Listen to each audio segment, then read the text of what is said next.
over 200 rotting human corpses on a hospital roof.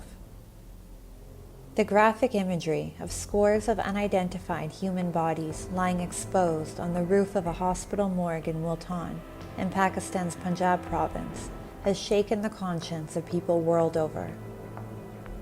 The Pakistani government has failed to provide a satisfactory response as to who these people were and how their bodies have been left to decompose without dignity.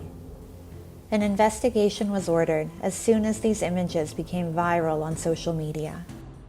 Pakistan has a dubious history of failing to locate activists and dissidents who had mysteriously disappeared from the Balochistan province in the last 2 decades.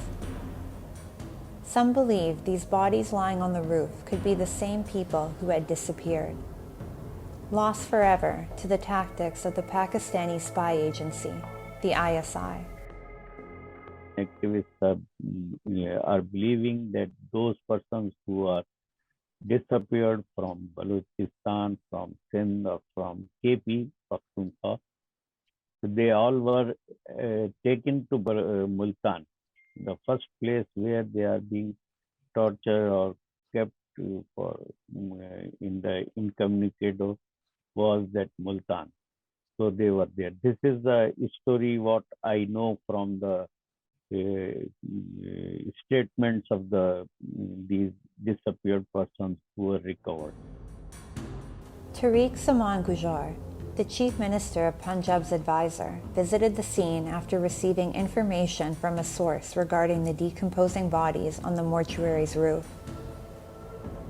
The incident has spurred a discussion on the country's growing number of missing persons cases, including those involving students, political activists, and other intellectuals from the provinces of Balochistan, Sindh, and Khyber Pakhtunkhwa.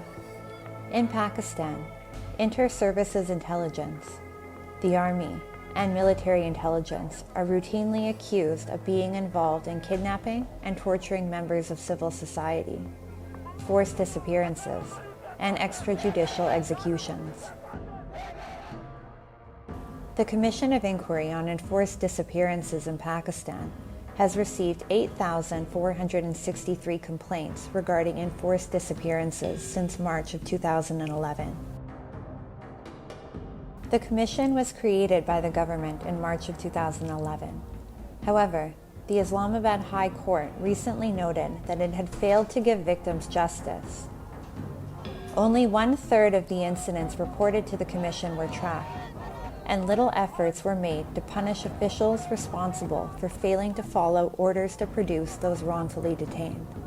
Last year, Amnesty International, the United Kingdom-based rights group, released Living Ghosts, a document about the effect of such illegal abductions on the families of those who go missing.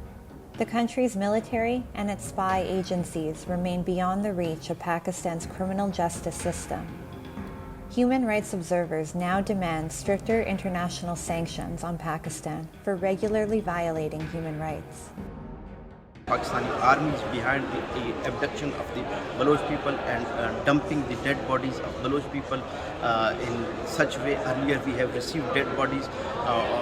They used to thrown at deserts, hanging them at trees. So that was an act of the Pakistani army to terror the whole society. Families of those missing in Pakistan's main cities have been demonstrating to demand justice and to demand the prompt return of their loved ones. Non-governmental organizations have also been keeping records of persons who have gone missing, been slain extrajudicially, and been freed after being detained. However, despite efforts of such organizations and families, instances of forced disappearances are now commonplace in Pakistan, where law enforcement officials continually silence critics.